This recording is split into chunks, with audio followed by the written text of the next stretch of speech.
अजितने आपली स्कूटर लावली आणि खोलीत शिरला.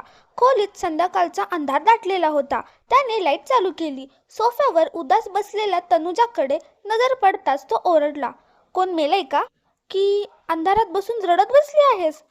अजितचा रागीट आवाज ऐकताच तनुजा दचकली. तिचा मूड आधीपासूनच खराब होता, तर ती अजितच्या येण्याचीच वाट बघत होती की तो कधी येईल आणि आपण त्याच्यावर आपला राग काढू. कारण आज सकाळी ऑफिसला जाताना अजितने वचन दिलं होतं की संध्याकाळी बाहेर फिरायला जाऊ, मग खरेदी करू आणि जेवायलाही आज हॉटेलमध्येच जाऊ. संध्याकाळी 6 वाजण्याआधीच घरी पोहोचेन असं त्याने सांगितलं होतं.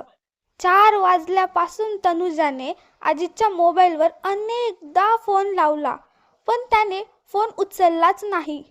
प्रत्येक वेळी फोन कट करण्यात आला होता. तिला कळेना. इतकंच, जर वेळ नाही मिळणार तर थेट सांगावं, पण फोन का वारंवार कट करतोय? तनुजा तर संध्याकाळी 5 वाजल्यापासूनच जायला तयार बसली होती. ऑफिसमध्ये उशीर होतोय की मित्रमैत्रिणींसोबत फिरतोय काहीच कळेना. तिचा मूड अजूनच बिघडत गेला. खोलीची लाईट लावायची हेही तिच्या लक्षात आलं नाही. तनुजाने अजितकडे पाहिलं. अजितचा चेहरा रागाने लाल झाला होता. 2 वर्षाच्या वैवाहिक आयुष्यात ती पहिल्यांदाच त्याला एवढ्या संतापात पाहत होती. तनुजा आपला राग विसरून आश्चर्याने बोलली, हे काय बोलतोयस तू? मी किती वेळापासून तुझी वाट पाहतीये. तुझा फोन लावला तर प्रत्येक वेळी तू का कट केलास? शेवटी झालं तरी काय? मोठी आहे. तू माझा विश्वासघात केला आहेस. तुझ्या आई वडिलांनी मला फसवलं आहे. विश्वासघात? कसला विश्वासघात? तनुजाचं धडधडणं वाढलं. तू लग्नाआधी मयंकची होतीस हे मला आज कळलं, अजित म्हणाला. हे ऐकून तनुजा दचकली. ती अजितच्या डोळ्यात पाहू शकली नाही. इकडे तिकडे पाहू लागली. आता चुप का झालीस? 2 वर्ष झाली लग्नाला. एवढ्या दिवसात मला फसवत होतीस तू? मला काय माहित होतं की ज्यावर मी माझा हक्क समजतो तो शरीर आधीच कोणीतरी मिळून गेला होता आणि मला मिळाली ती कोणीतरी खाल्लेली थाळीची उरलेली उष्ट. नाही, तू चुकीचं बोलतोयस. काय? तू मयंकवर प्रेम करत नव्हतीस? तुम्ही दोघे कुठे कुठे फिरत होतास? तुमच्या लग्नाला ही परवानगी मिळाली होती आणि अचानक तो कमबख्त मयंकचा अपघातात मेला. हे सगळं मला आज कळलं, नाहीतर मी आयुष्यभर फसत राहिलो असतो. हे ऐकताच तनुजाच्या डोळ्यातून पाणी आलं. ती म्हणाली, तुला कोणीही फसवलं नाही. माझ्या नशिबानेच मला फसवलंय. मयंकच्या बाबतीत जे काही झालं ते माझ्या हातात नव्हतं. मग तू हे मला आत्तापर्यंत सांगितलं का नाही? तनुजा शांत राहिली. आता तू इथे राहणार नाहीस. मी तुझ्यासारख्या चारित्र्यहीन फसवणूक करणाऱ्या बाईला माझ्या घरात ठेवणार नाही. अजित, मी चारित्र्यहीन नाही. माझ्यावर विश्वास ठेव. प्रेमी तर मेलाय तुझा. तुझे आई वडील तर जिवंत आहेत. जा, त्यांच्याकडेच जा. मला तुझा चेहराही पाहायचा नाही. त्या फसवणूक करणाऱ्या आई वडिलांना सांग त्यांचं सामान घेऊन जाऊन टाकावं.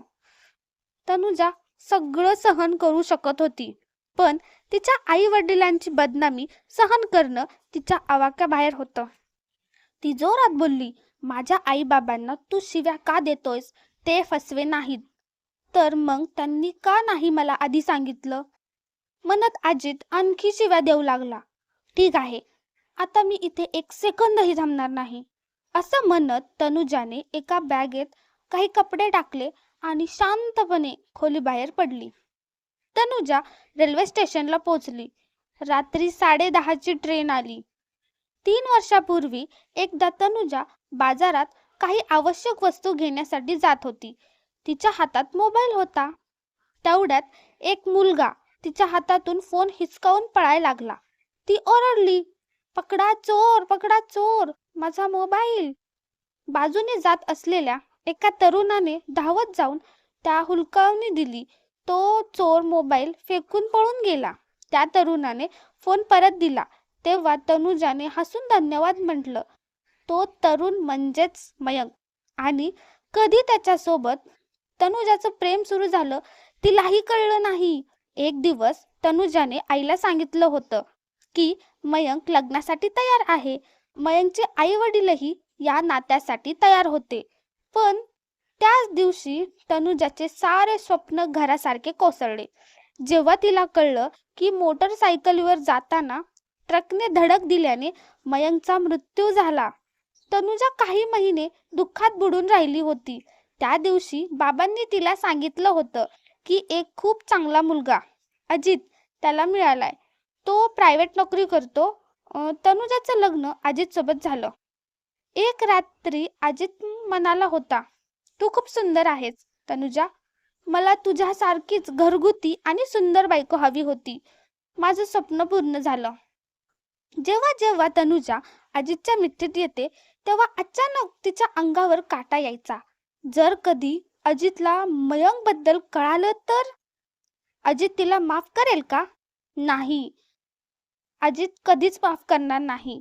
कारण या बाबतीत सगळे पुरुष सारखेच असतात. मग तिने त्याला स्वतःहून सगळं सांगावं का? नाही, स्वतःच्या पायावर कुऱ्हाड कोण मारेल? आज अजितला सगळं कळलं आणि ज्याची भीती होती तेच झालं. पण आता ती संशय, द्वेष आणि दुर्लक्ष यांमध्ये कशी राहणार? सकाळी तनुजा आई वडिलांकडे पोहोचली होती. तनुजा घरातून गेल्यानंतरही अजितचा राग वाढतच गेला. तो सोफ्यावर पसरून बसला. फसवणूक करणारी, स्वतःला काय समजते कोण जाणे. बरं झालं आजच कळलं, नाहीतर अजून किती दिवस फसवत ठेवलं असतं. 2-3 दिवसातच शेजार पाजारात सगळीकडे बातमी पसरली. कामवाली बाई बीना म्हणाली, साहेब आता मी इथे काम करणार नाही. ज्या घरात बाई नसते तिथे मी काम करत नाही. माझा हिशोब करा. अजित तिला समजावत म्हणाला, काम सोडू नकोस, मी तुला 1200 रुपये जास्त देतो. नाही साहेब, माझीही मजबुरी आहे, मी इथे काम करू नाही शकत. बीना म्हणाली, किमान दुसरी कामवाली मिळेपर्यंत तरी. नाही साहेब, मी एक दिवस सुद्धा राहणार नाही. असं म्हणून बीना निघून गेली. 4-5 दिवस कोणतीही कामवाली मिळाली नाही. तेव्हा अजित समोर मोठी अडचण उभी राहिली. सकाळी घरची भांडी, स्वच्छता, संध्याकाळी ऑफिसमध्ये थकून घरी आला की पलंगावर कोसळायचा. त्याला स्वयंपाक येत नव्हता. कधी बाजारात खायचा. असेच दिवस निघून जायचे. पण रात्री जेव्हा तो झोपायला जायचा तेव्हा डोळ्यातून झोप पळून जायची. तनुजाची आठवण आली की राग आणि द्वेष अजून वाढायचा.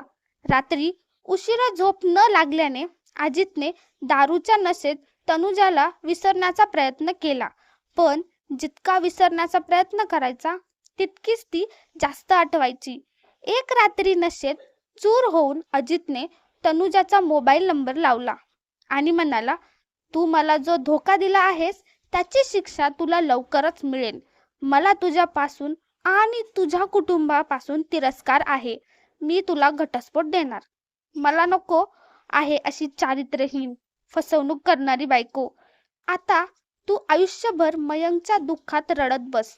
तिथून काहीच उत्तर आलं नाही. ऐकू येतंय का की बहिरी झालीस? अजित नशेत बडबडला. तिकडून आवाज आला, काय आपण दारू पिलात का? हो पेलोय, रोज पितो, माझी मर्जी. तू कोण मला विचारणारी? फसवणूक करणारी. अजित ओरडला. फोन तिकडून कट झाला. अजितने फोन फेकून दिला आणि उगाचच बडबडत बसला. ऑफिसमधल्या आणि शेजारच्या काही लोकांनी त्याला समजवलं, दारू पिऊन आयुष्य नको बर्बाद करू, यातून काहीही सुटणार नाही. पण अजितवर काही परिणाम झाला नाही. तो नशेत आणखीच बुडत गेला. एक संध्याकाळी अजित घरीच दारू पिण्याची तयारी करत होता. तेवढ्यात दारावर ठोका पडला. आता कोण आलंय मूड खराब करायला? तो असा कुरकुरला. त्याने दार उघडलं आणि तो चकित झाला. त्याचा जुना मित्र ललित आणि त्याची बायको मधू उभे होते. या ललित, अरे आज इथं कसं काय? थेट दिल्लीहून आलात का? अजित म्हणाला. ललितने उत्तर दिलं, हो, आजच येण्याचा प्लॅन झाला. तुला दोनदा तीनदा फोन केला पण बोलताच आलं नाही. चल आत येऊ. अजितने हसत स्वागत केलं. मेजवरची दारूची बाटली, ग्लास, वेफर्स तो बाजूला करू लागला.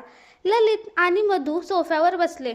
ललित आणि अजित खूप चांगले मित्र होते, पण अजित ललितच्या लग्नाला जाऊ शकला नव्हता. आज पहिल्यांदाच ते दोघं त्यांच्याकडे आले होते. अजितने मधूकडे पाहिलं आणि तो दचकला. 3 वर्षापूर्वी तो मधूला भेटला होता आग्र्यात. त्या दिवशी ललित आणि अजित ताजमहाल पाहायला गेले होते. तेव्हा एक म्हातारा माणूस त्यांच्याजवळ आला. आजोबा, आग्र्यात फिरायला आलात? हो, ललित म्हणाला. काही शॉक ठेवता का? त्या म्हाताऱ्याने विचारलं. दोघेही एकमेकांकडे बघत शांत बसले. माझ्यासोबत चला, फार सुंदर आहेत. वयही कमी आहे.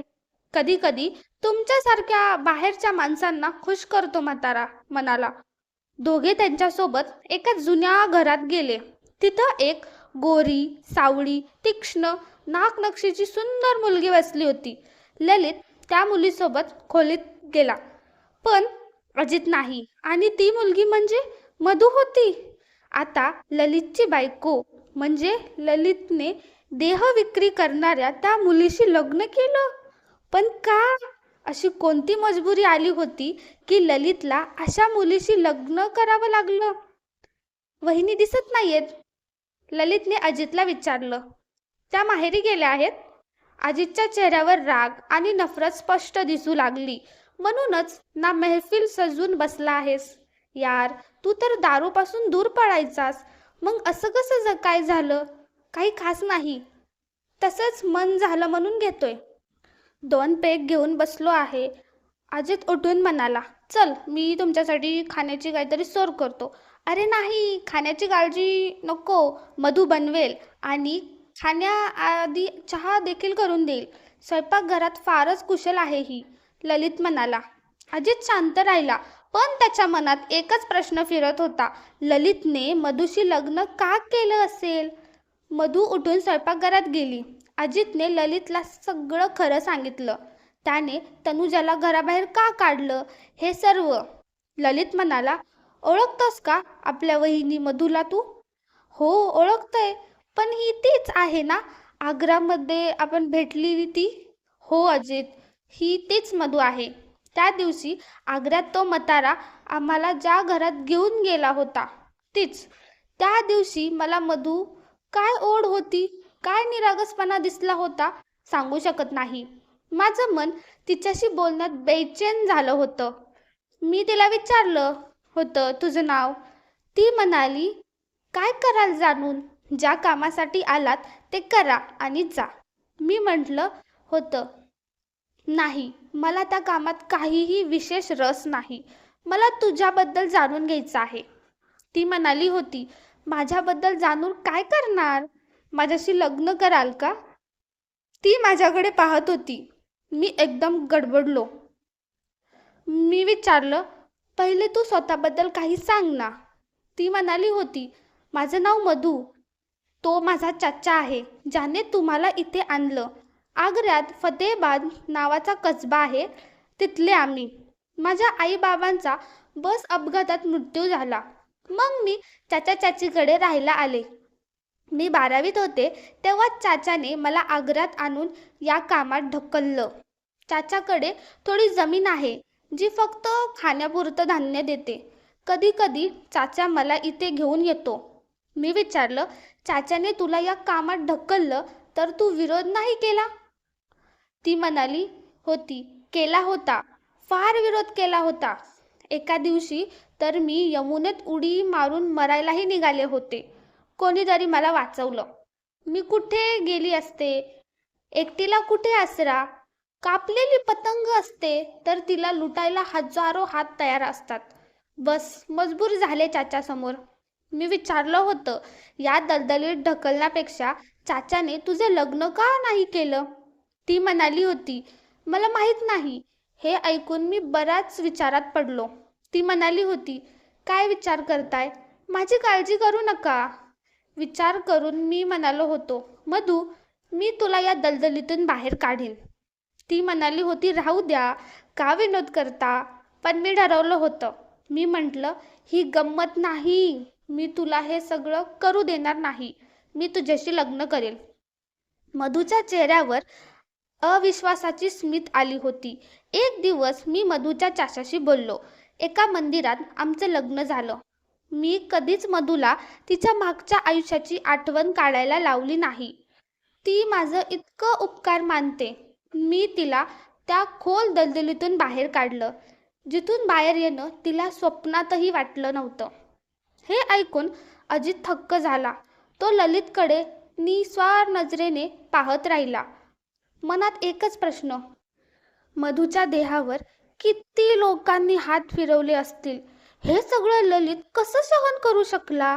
ललितच्या छातीत काय हृदय नाही? ललितच्या समोर कोणतीही मजबुरी नव्हती, तरीही त्याने मधूला स्वीकारलं. ललित म्हणाला, यार, चूक तर सगळ्यांकडूनच होते.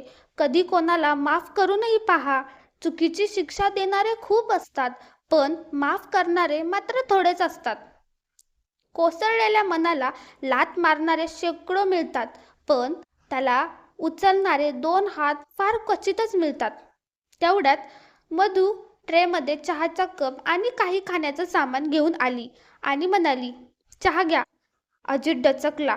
तो मधूकडे नजरेला नजर देऊ शकत नव्हता. त्याला स्वतःला खूप छोटं वाटू लागलं. त्याला जाणवत होतं की तनुजाला घराबाहेर काढून त्याने खरोखर खूप मोठी चूक केली आहे. शंकेच्या जाळ्यात तो इतका अडकला होता की त्यातून बाहेर पडण्यासाठी आता छटपटू लागला होता.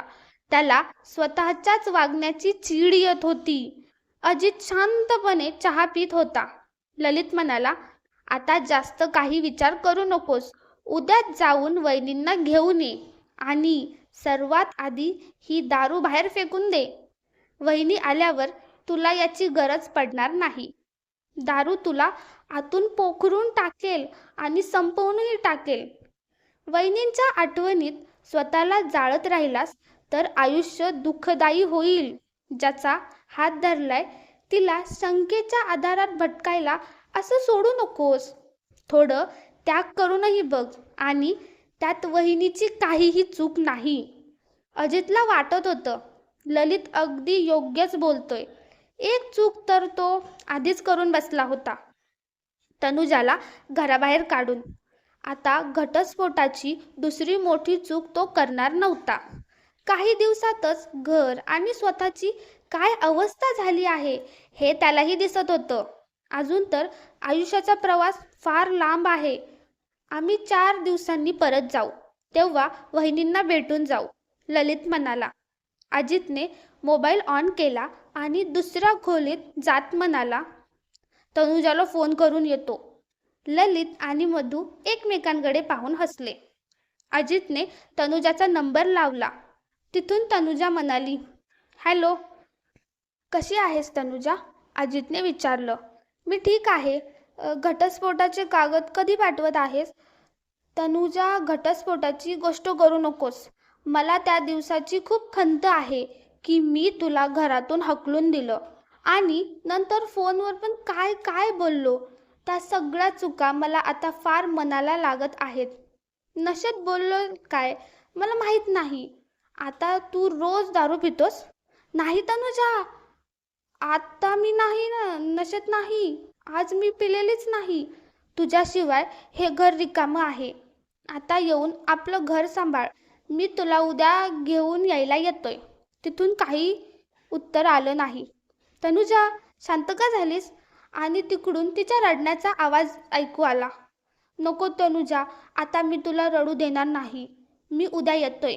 आई वडिलांचीही माफी मागेन. फक्त एक रात्र आहे.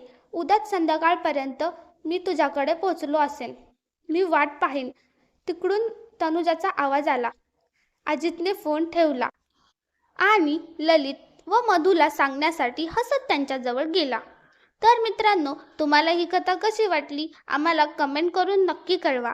आणि जर तुम्हाला ही कथा आवडली असेल तर आमच्या ट्रू स्टोरी चॅनलला सबस्क्राईब करायला विसरू नका. Thanks for watching.